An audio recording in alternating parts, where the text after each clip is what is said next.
옆 동네에서 기적을 행하신 예수님이라는 제목으로 은혜를 나누겠습니다. 이제 추석 한가위 명절을 지나고 주일을 다시 맞이했습니다. 많은 사람들이 고향을 찾아가고 또 태어난 곳에 가족들이 남아있는 분들은 고향에 가서 가족들과 즐거운 시간을 보냈을 것입니다. 그러나 명절이라는 것이 어떤 가정에는 믿음을 갖고 있지 않은 가정, 또 믿음을 갖고 있는 가정이 서로 엇갈릴 경우는 갈등이 될 수도 있고 제사 문제라든가 여러 가지 갈등의 요소가 남아있을 수가 있습니다. 고향에 대해서 우리는 분명하게 인식을 해야 될 것은 우리가 육체로 태어난 그 장소가 중요한 것이 아니라 더 본질적으로는 우리가 어디서부터 왔느냐를 알아야 됩니다. 우리가 어디서부터 이 땅에 태어났는지, 이 땅에 태어나게 된 것은 어디로부터 비롯됐는지를 먼저 알아야 되는데 그곳은 바로 천국입니다. 하나님 아버지가 계신 곳에 우리는 고향을 두고 있고 그 본향, 영원한 원래의 고향으로 날마다 고향을 그리워하면서 고향으로 돌아갈 날을 생각하는 우리 모두가 될 수 있기를 바랍니다. 오늘 예수님이 말씀하시는 내용 가운데 예수님도 고향에서 30여 년 세월을 보냈습니다. 고향에 일찍 떠난 사람들은 추억이 얼마 많지 않을 것입니다. 그러나 고향에서 청소년기를 지나고 30살까지 지낸 분들은 그 고향의 속속들이 모든 지역 사람들을 다 알고 고향 사람들을 다 서로 가족의 구성원뿐이 아니라 그 집안의 숟가락 숫자까지 다 알고 있을 것입니다. 자, 그런데 예수님이 그 고향에 태어나셨는데 그 나사렛이라는 고향은 그 당시에도 그렇게 알려진 곳이 아니고 그렇게 유명한 곳이 아닙니다. 나사렛은 갈릴리 지방의 한 귀퉁이 쪽에 예루살렘으로 북쪽으로 올라가면 한참 위쪽에 있는 지역입니다. 산악지역입니다.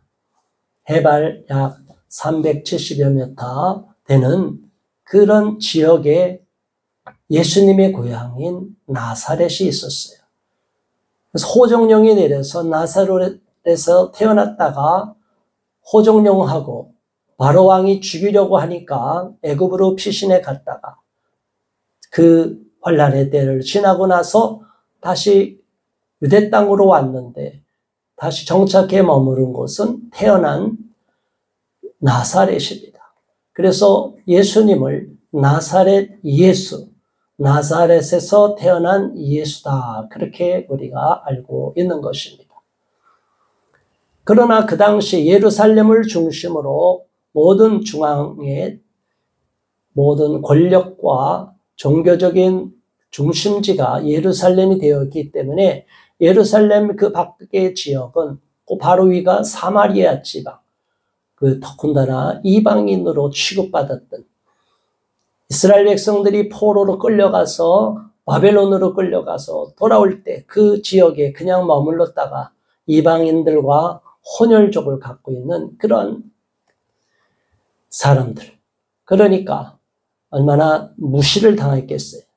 그럼에도 불구하고 그 위쪽에 있는 그 지역 사람들도 별로 그렇게 갈릴리 주변에 있는 곳보다 해변가보다 저 산악지역의 좌측으로 지도상으로 보면 그 중심부에 있는 산악지역에 있는 그 나사렛이라는 동네는 별로 유명하지도 않고 알려지지도 않았습니다.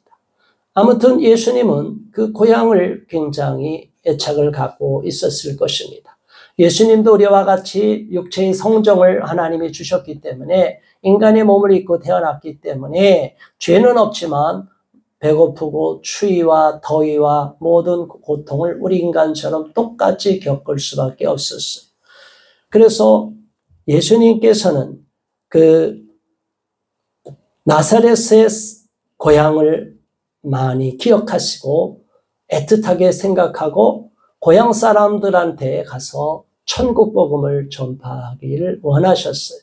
그런데 안타깝게도 고향 사람들은 예수님을 어렸을 때부터 30여 년 동안을 다 지켜본 사람들은 그 목수의 아들이에요. 아무것도 아닌 형편없는 집안이에요. 별거 아닌 집안이에요. 그 당시에도 각 지역마다 회당이 있으니까 회당장의 아들도 아니에요. 그런 예수님이 갑자기 나타나서 하나님의 아들이라고 하고 기적을 베푸시고 능력을 행하시고 천국 복음을 전파하시니 예수님에 대해서 예전부터 알고 있던 사람들은 예수님을 있는 그대로 볼 수가 없어요. 저와 여러분들이 우리의 과거를 어렸을 때부터 알고 있는 사람들은 지금 변화된 우리의 모습을 잘 이해를 못할 겁니다. 특별히 예수님을 믿지 않고 불신 가정에서 태어나서 기독교 신앙을 전혀 갖지 않던 사람들이 나중에 크리스찬이 된 저와 여러분, 더 나아가 주의 종이 되고 목사가 되거나 선교사가 되는 이러한 상황으로 바뀌게 되면 예전에 친구들이나 예전에 알던 고향 사람들, 친척들은 이 내용을 잘 이해할 수가 없습니다. 이해하고는 싶어도 이해가 안 되는 거예요. 왜? 예전에 우리가 알던 그 먼저 경험이 너무나 앞서니까 바뀐 모습을 이해할 수가 없어요. 그래서 저도 예전에 예수님을 믿지 않던 상황에서 안 믿었던 시절에 친했던 친구들, 친척들, 그 많은 사람들을 만났지만 그분들이 지금 변화된 나를 이해하거나 내가 목사가 된 것을 그런가 보다 인정을 하면서도 마음으로까지 동의가 되질 않습니다. 목사가 뭔지 알면서도 그러한 종교인으로 또 세상에서도 성직자로 여기는 그러한 존재로 인정하기가 굉장히 어려워요. 저도 그래서 예전에 친구들을 위해서나 일가 친척들을 위해서 중보기도를 계속 도고기도를 하고 그들을 위해서 구원을 위해서 기도를 하고 있지만 그 친구들이 예전에 나를 알던 사람들이 나를 변화된 모습으로 목사로서 또 하나님의 일을 하는 하나님의 종으로서 이해한다는 것은 굉장히 어려울 수 있어요. 그래서 저는 안타까운 마음도 어쩔 수 없지만 안타까운 마음을 갖고 기도할 수밖에 없습니다. 예수님도 마찬가지입니다. 예수님은 만왕의 왕이고 만주의 주시고 아브라함보다 먼저 있었던 사람이 나다. 그러니까 사람들이 다 경악을 하는 거예요.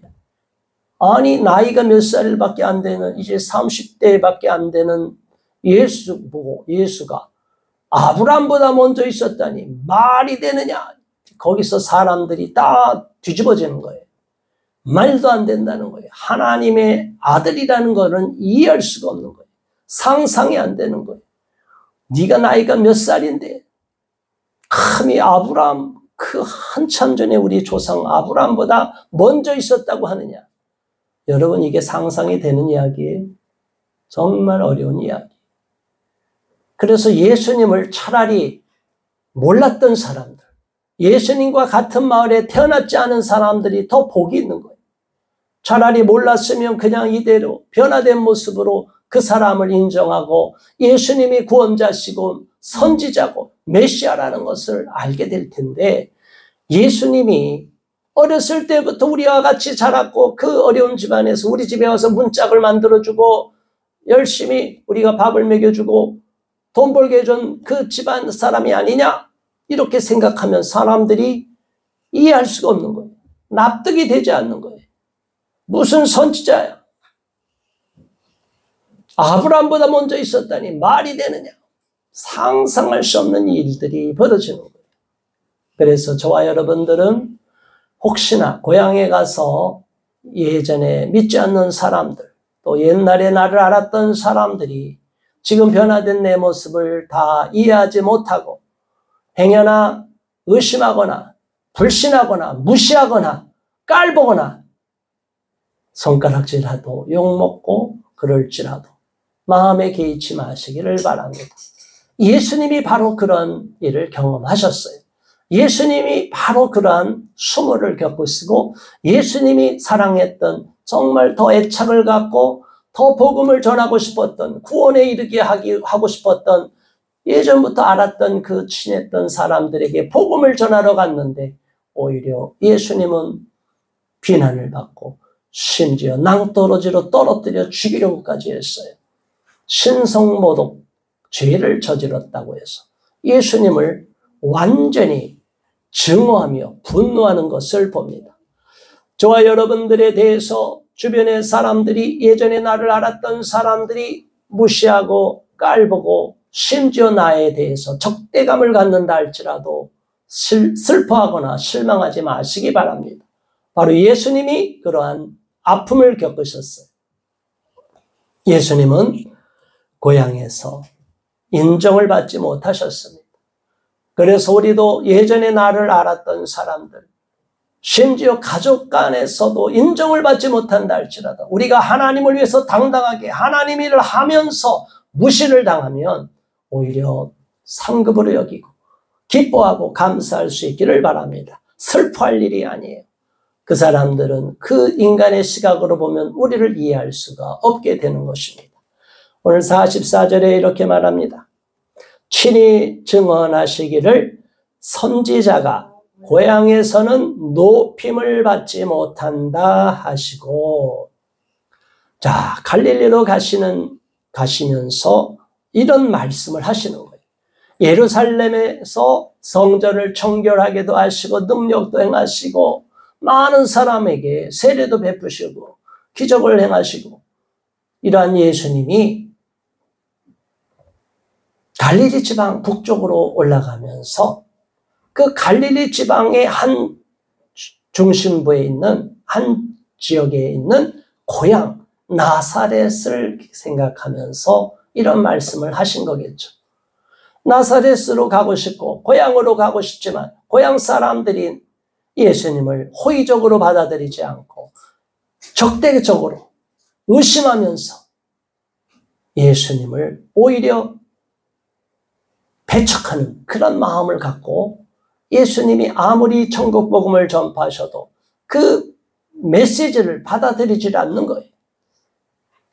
인간의 과거의 모습, 어렸을 때부터 우리와 함께 알고 지냈던 그 예수님, 육체의 눈으로 보는 예수님만을 보고 있었기 때문에 예수님에 대해서는 그들은 오히려 걸림돌이 되어 있고 장애가 되어 있고 예수님을 과거에 많이 알은 육체적으로 많이 알았던 그것이 그들에게는 오히려 축복을 받지 못하고 하나님으로부터 멀어지는 비극의 사건이 되고 마는 것입니다.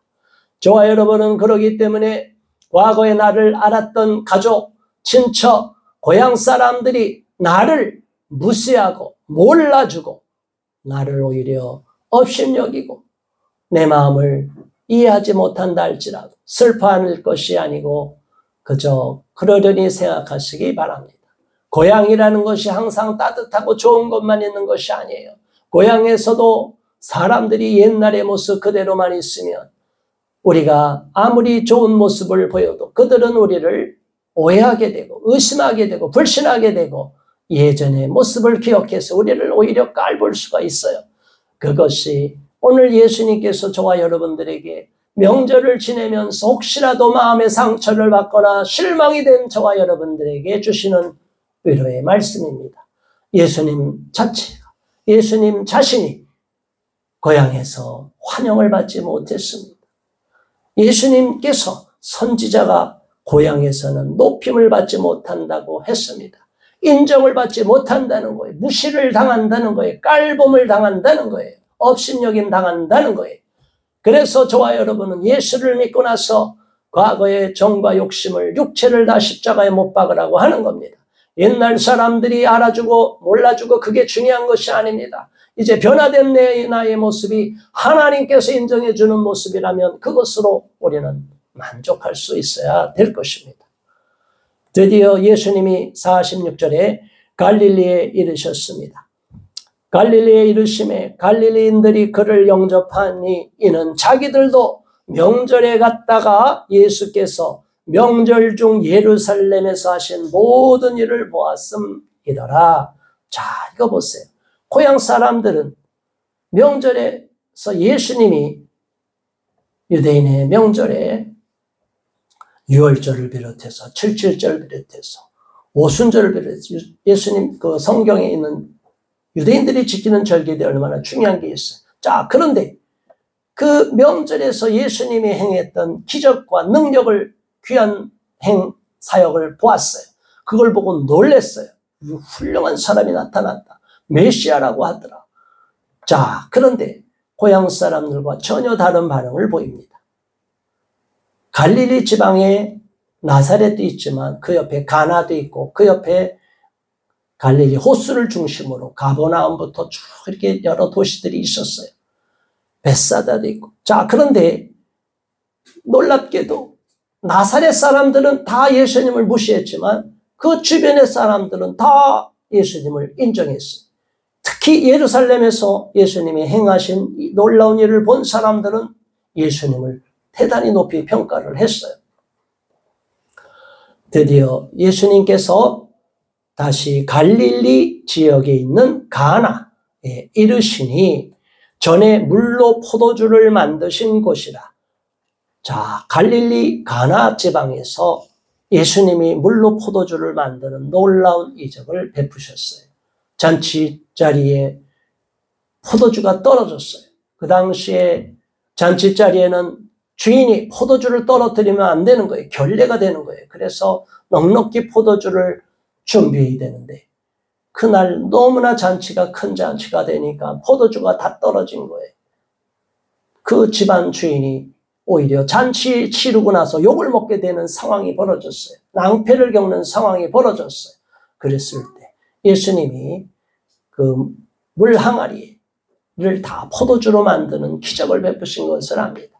그러한 갈릴리 가나에서 기적을 베푸신 그곳에 가셨어요. 그런데 그곳에 한 사람이 기다리고 있었습니다. 왕의 신하가 있어서 그의 아들이 가버나움에서 병들어 있는 왕의 신하가 가나에 와 있습니다. 가나에서부터 가버나움까지는 많이 좀 떨어진 지역이죠. 그런데 예수님이 오신 가나의 왕의 신하, 오늘날로 치면 대단히 높은 지위에 있는 사람이에요.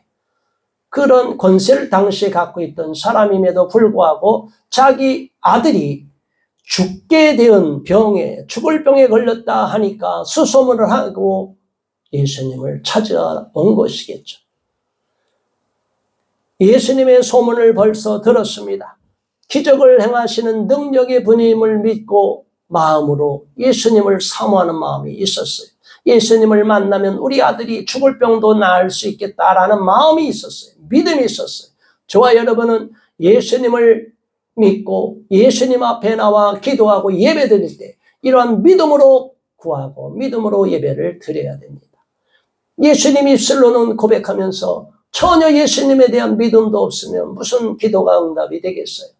저와 여러분은 정말로 예수님이 우리를 구원해 주실 분이고 하나님께서 만왕의 왕이고 만주의 주가 되시고 또한 온 우주 만물을 지으신 창조주가 되신다는 사실을 믿는다면 우리 인생에 겪고 있는 어떤 문제도 하나님 앞에 갖고 오기만 하면 예수님 앞에 갖고 오기만 하면 다 해결이 된다는 믿음을 갖는 저와 여러분 되기를 주님의 이름으로 축원합니다.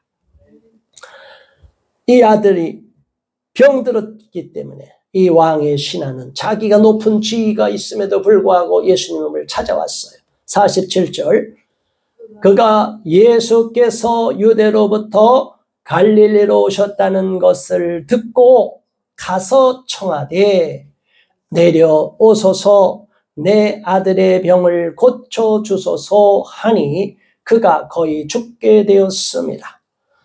이미 유대로부터 갈릴리로 오셨다는, 예수님이 갈릴리로 오신다는 소문이 쫙 퍼진 거예요. 예수님이 놀라운 일을 행하시고 예루살렘에서 특별하게 선지자로서의 사명을 감당하시니, 기적을 베푸시니 사람들이 그 소문을 듣고 쫙 퍼지게 된 거예요. 그래서 이 가버나움에 있는 사람이 소문을 듣고 갈릴리 가나 지방까지, 가나라는 마을까지 오게 된 것입니다. 그리고 와서 유대로부터 갈릴리 오셨다는 소식을 듣고 예수님 앞에 찾아와서 제발 우리 아들을 살려주세요. 우리 아들을 고쳐주세요. 우리 아들이 죽을 병에 걸렸습니다. 어느 부모가 자식이 병들고 자식이 절망에 빠져 있으면 눈물로 기도하고 매달리지 않을 부모가 어디에 있겠습니까? 자기가 죽는 건 아무것도 아니지만 자식이 죽는다고 할 때 부모는 가슴이 찢어질 것입니다. 그렇기 때문에 이 부모는, 이 왕의 신하는 자기의 지위는 다 팽개치고 이 자식을 살리기 위해서 예수님 앞에 간청하기 시작한 겁니다. 예수님을 만나서 도와달라고 해야 되겠다. 이 죽을 병을 고칠 분은 오직 예수님밖에 없겠다라는 생각을 갖고 예수님에게 나와서 간절히 청하기 시작했습니다. 예수님은 그 왕의 신하의 모습을 보았습니다. 왕의 신하가 그냥 입술로만 형식적으로만 구하는 것인지 아니면 정말로 간절히 구하는지, 그리고 예수님을 정말 나를 믿는지 예수님이 정확하게 보고 계신 거예요. 48절 우리 다 함께 봉독합니다. 예수께서 이르시되 너희는 표적과 기사를 보지 못하면 도무지 믿지 아니하리라. 예수님은 이 신하가, 왕의 신하가 간청함에도 불구하고 사람들이 그 기적만을 바라보고 그 기적을 행하는 것만 보고 기적을 또 행하면 기적을 경험한 사람들이 다 뿔뿔이 흩어지고 하나님께 감사하지 않고 예수님께도 감사하지 않는 모습을 보고 실망을 하셨어요. 그 인간의 속성을 예수님이 다 알고 계셔요. 그래서 한 번 더 깨우침을 주기 위해서 사람들이 표적과 기사를 보지 못하면 도무지 믿지 아니하리라.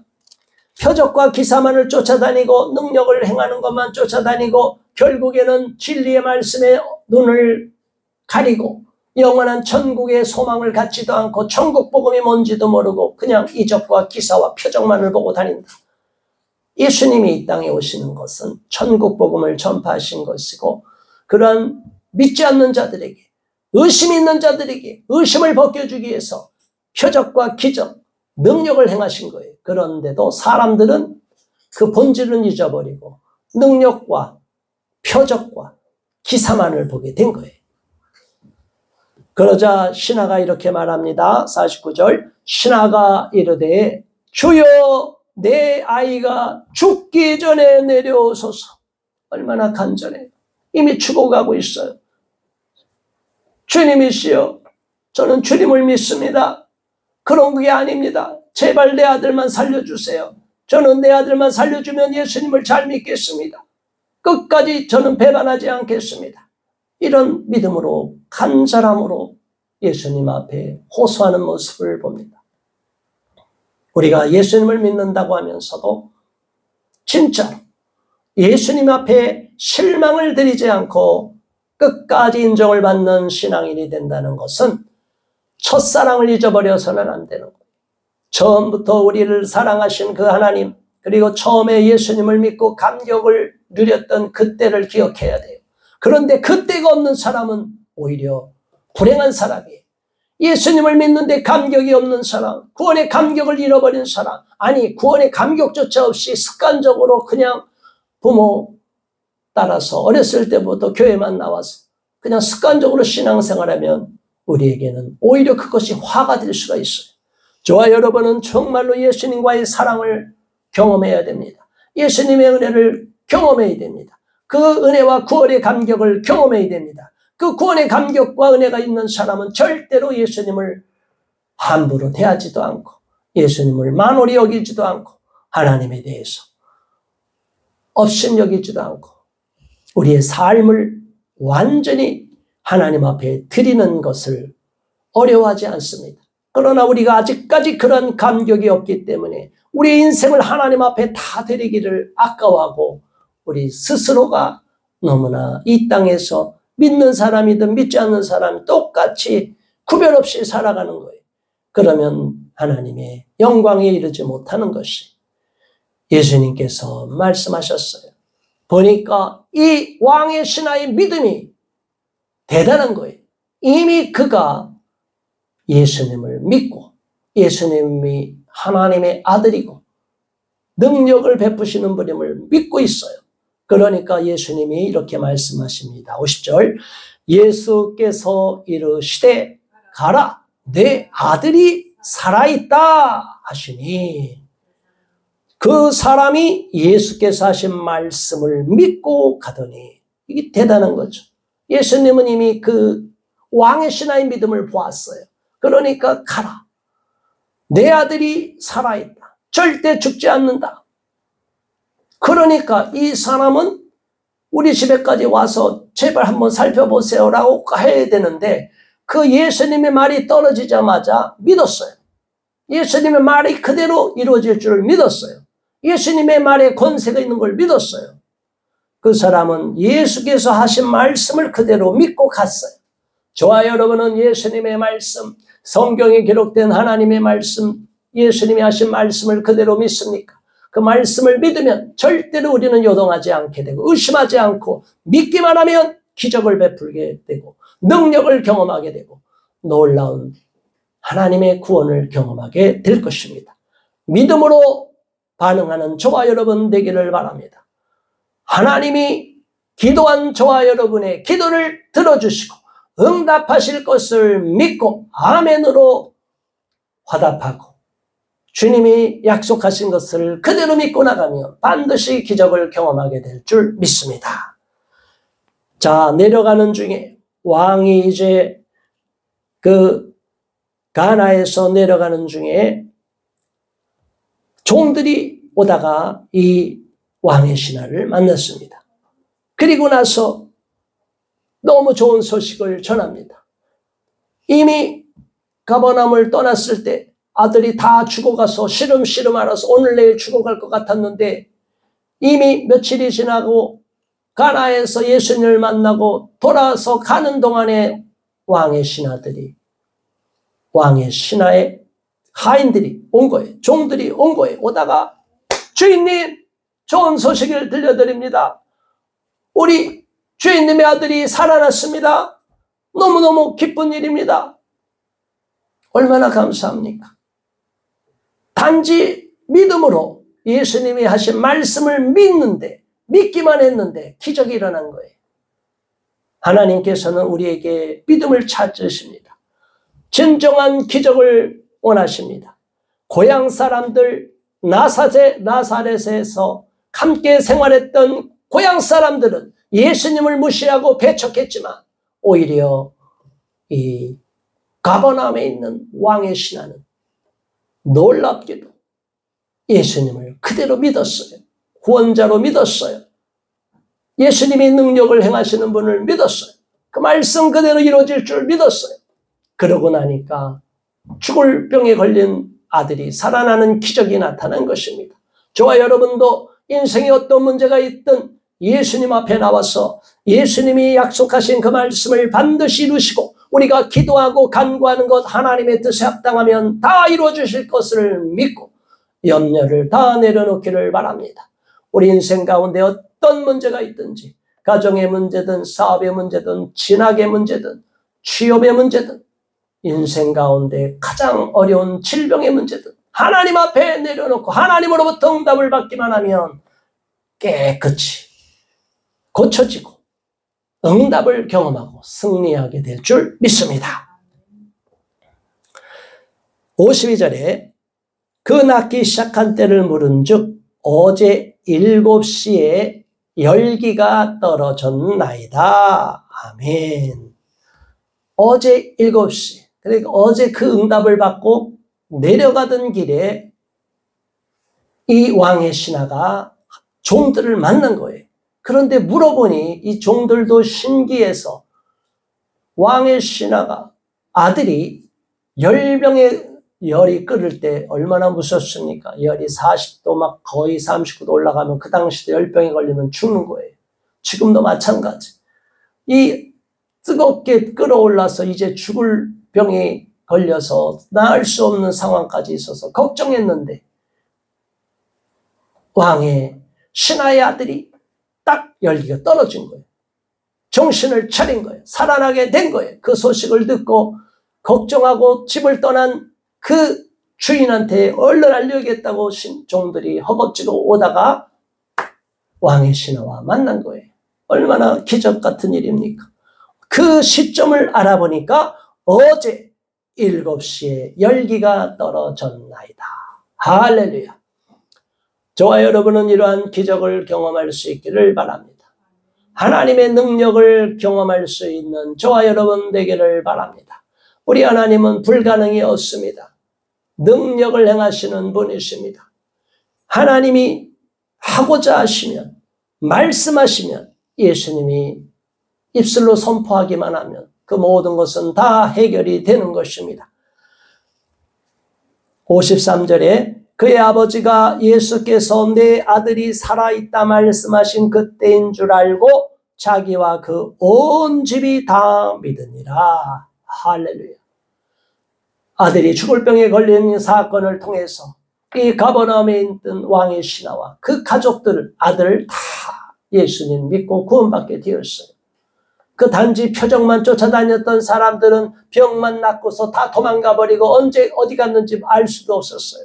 그러나 이 왕의 신하는 진정한 예수님에 대한 믿음을 갖고 있었기 때문에 정말 말씀만으로도 다 고쳐진다는 것을 알고 그 예수님이 어떠한 분임을 알았기 때문에 그때부터 이 집안이 다 예수님을 믿고 구원을 받게 되었습니다.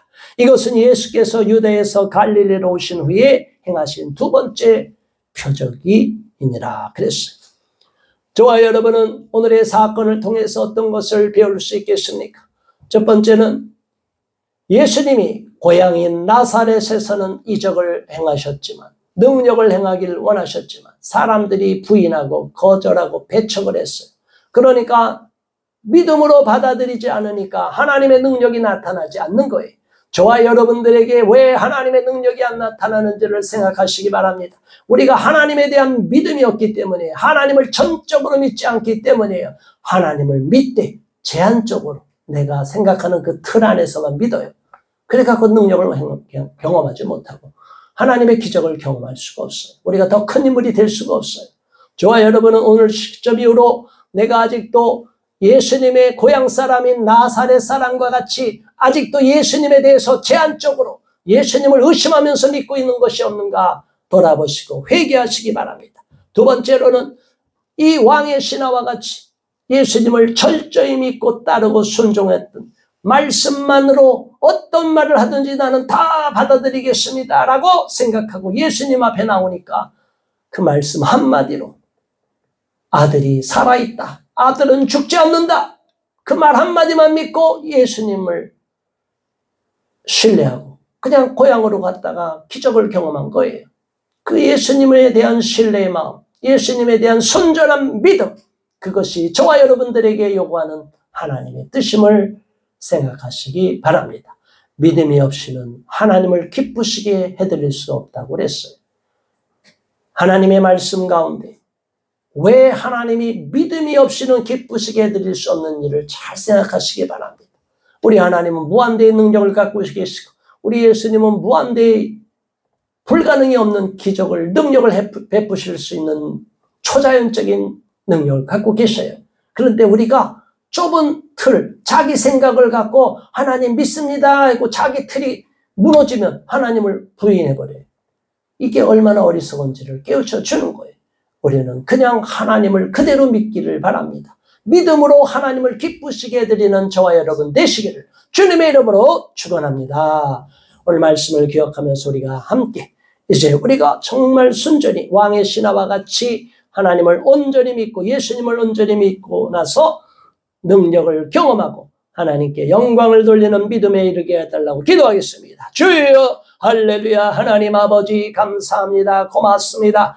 우리 하나님을 안다 하면서도 우리는 제한적으로 하나님을 인식하게 되고 또한 예수님을 아노라 하면서도 우리가 아는 인식의 틀 범위 내에서 자기의 경험의 범위 내에서 예수님을 바라볼 때 우리가 예수님이 인간의 모습으로만 보이고 하나님의 아들이라는 생각을 잃어버릴 때가 많습니다. 하나님 고향 사람들처럼 육체적으로만 예수님을 만나고 알고 경험했던 고향 사람들이 오히려 예수님을 믿지 못하고 예수님을 부인하고 예수님을 배척하고 심지어 예수님을 죽이려고 낭떠러지에 떨어뜨리려고 하는 악한 짓을 저지른 것을 봅니다. 하나님이여 우리는 그러한 어리석은 나사렛 고향 사람들과 같이 되지 않기를 바랍니다. 우리는 그러한 과거의 나의 모습을 아는 사람들로 인해서 혹시나 상처를 받았다면 그러한 상처도 당연히 여기고 더 이상 개의치 말기를 바라며 오직 하나님의 뜻으로 감사히 여길 수 있기를 바랍니다. 그리고 왕의 신하와 같이 순전한 믿음으로 예수님 앞에 나와서 말씀만으로 아들이 죽을 병에서 고침을 받게 된 기적을 경험한 왕의 신하와 같이 우리는 오직 하나님의 말씀을 그대로 받아들이고 예수님의 말씀을 그대로 아멘으로 받아들여 기적을 체험하며 하나님께 영광을 돌리는 믿음에 이를 수 있도록 이끌어 주시고 인도하여 주시옵소서. 예수 그리스도 이름으로 간절히 기도드리옵나이다. 아멘.